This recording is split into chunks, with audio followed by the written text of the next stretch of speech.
Bismillahirrahmanirrahim. Assalamualaikum warahmatullahi wabarakatuh.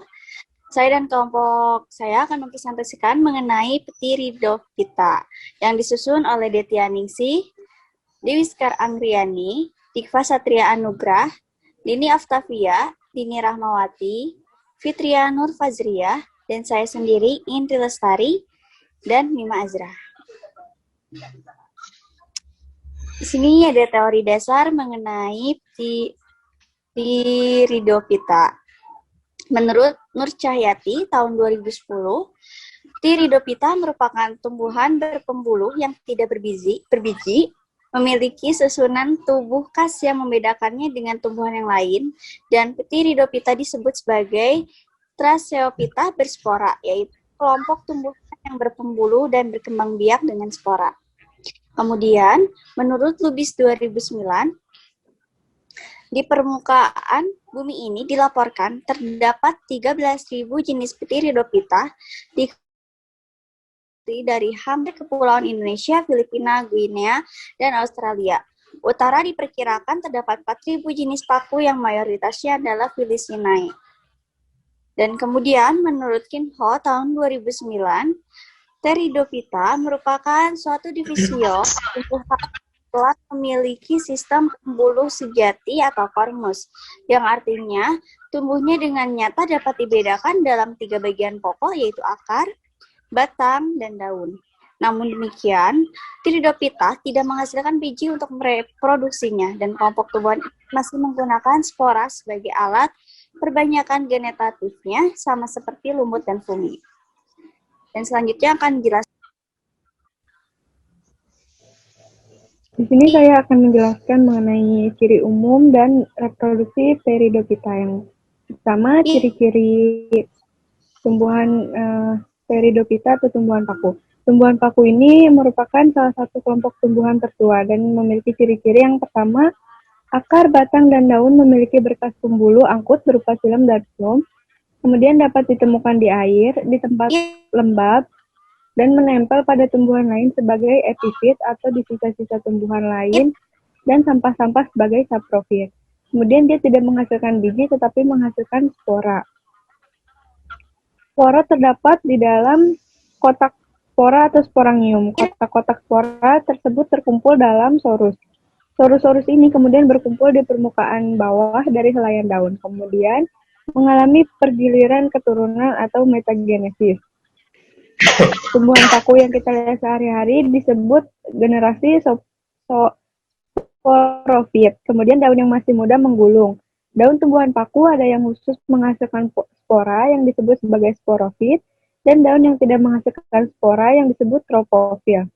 Berfungsi untuk fotosintesis. Kemudian tidak berbunga dan umumnya memiliki rizom atau batang yang terdapat di dalam tanah. Kemudian reproduksi Ridhofita, mohon maaf, slide sebelumnya. Reproduksi Ridhofita yang pertama aseksual atau vegetatif, yaitu stolon yang menghasilkan gema atau tunas. Nah, gema adalah anakan pada tulang daun atau kaki daun yang mengandung spora. Kemudian secara seksual atau generatif, yaitu dengan pembentukan sel kelamin jantan dan betina. Pembentukan sel kelamin jantan dan betina itu oleh alat kelamin yang disebut gametogonium. Gametogonium jantan disebut anteredium yang menghasilkan spermatozoid, dan gametodium betina menghasilkan sel telur atau ovum. Selanjutnya di sini ada kelas Equisetaceae. Nama lainnya yaitu paku ekor kuda. Untuk ciri-cirinya, yang pertama, sebagian hidup di darat dan sebagian hidup di rawa-rawa. Lalu memiliki batang yang berbuku-buku, berongga, dan tiap buku terdapat daun kecil, bersisik dan meruncing. Lalu mempunyai rizoma dengan cabang-cabang yang tegak. Lalu batangnya berfungsi sebagai tempat fotosintesis. Sporofilnya berbentuk perisai dengan jumlah sporangium pada sisi bawahnya. Lalu sel epidermis batang bagian luar mengandung zat resik. Di sini ada contoh dari kelas Equiseta. Yang pertama ada Equisetum debile. Lalu ada Equisetum palustre dan Equisetum ervansek. Kemudian yang kedua ada kelas Lycopodinae, atau nama lainnya yaitu paku Lycopodinae, yaitu memiliki ciri-ciri umum seperti memiliki akar, batang, daunnya kecil-kecil mikrofil, tidak bertangkai, selalu berulang satu, dan ada beberapa bangsa yang daun-daunnya memiliki lidah. Kelas Lycopodinae dibagi menjadi dua. Yang pertama ada famili Lycopodiaceae, yang kedua ada famili Selaginellacea. Selanjutnya ada kelas Islotaceae. Nama lainnya adalah tumbuhan paku ini dikenal juga sebagai paku telanjang. Tidak memiliki daun, akar, batang sejati, meskipun telah mempunyai berkas pengapur. Wujud sporofit berupa tangkai bercabang-cabang, menggarpu dengan sporangium pada ujung cabang-cabangnya. Sporofit menghasilkan satu jenis spora, yaitu Holomospora.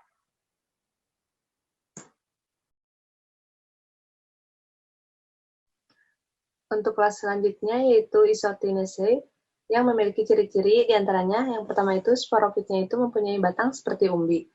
Nah, tumbuhan ini jarang bercabang, kalaupun bercabang dia bentuknya menggarpu. Selanjutnya yaitu pertumbuhannya itu memanjang sangat lambat. Selanjutnya Isotes adalah satu-satunya tumbuhan paku yang dalam batangnya terdapat lapisan kambium. Untuk yang selanjutnya, tumbuhan ini terdiri atas daun yang berujung runcing, panjangnya bisa mencapai 1 meter. Tiap daunnya itu mempunyai 4 saluran udara dan hanya mempunyai 1 ibu tulang daun yang tidak bercabang. Kemudian pangkal daunnya itu melebar dan pada sisi atas dekat pangkal terdapat fulvum.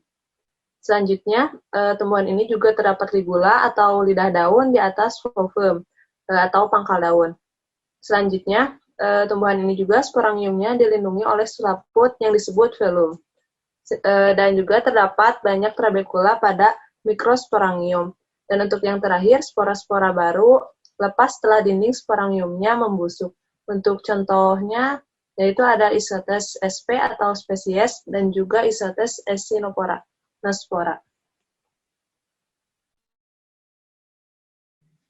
Untuk selanjutnya ada kelas Felicinae atau disebut juga dengan paku sejati atau pakis. Kelas Felicinae dikenal sebagai paku sejati karena memiliki daun yang sempurna. Ditinjau dari lingkungan hidupnya dibedakan menjadi 3 golongan, yaitu ada paku tanah, paku air, dan paku epifit. Paku tanah hidup di tanah, dan paku air yang hidup di air, dan paku epifit yang hidup menumpang pada pohon lainnya. Untuk Felicinae mempunyai daun besar atau disebut juga dengan makrofil, bertangkai, mempunyai banyak tulang daun yang masih muda menggulung pada ujungnya, dan pada sisi bawah daun terdapat sporangium. Sedangkan pada tumbuhan paku dewasa, daunnya dapat dibedakan menjadi yang pertama ada trofofil atau daun khusus untuk fotosintesis dan tidak mengandung spora, dan yang kedua yaitu ada daun penghasil spora, dan yang ketiga trosporofil.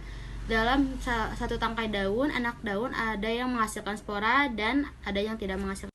Untuk subkelas yang pertama dari kelas Felicinae, yang pertama ada subkelas Sporangiaceae dan familinya Opoglossaceae yang Homospora, protalium berumah satu, tidak mengandung klorofil dan di dalam tanah. Untuk hidupnya sebagai saprofit dengan pertolongan cendawan mycorrhiza dan habitatnya itu paku tanah atau epifit. Contoh spesiesnya di sini ada Opoglossum reticulatum, Opoglossum austroasiaticum, dan Opoglossum azoricum.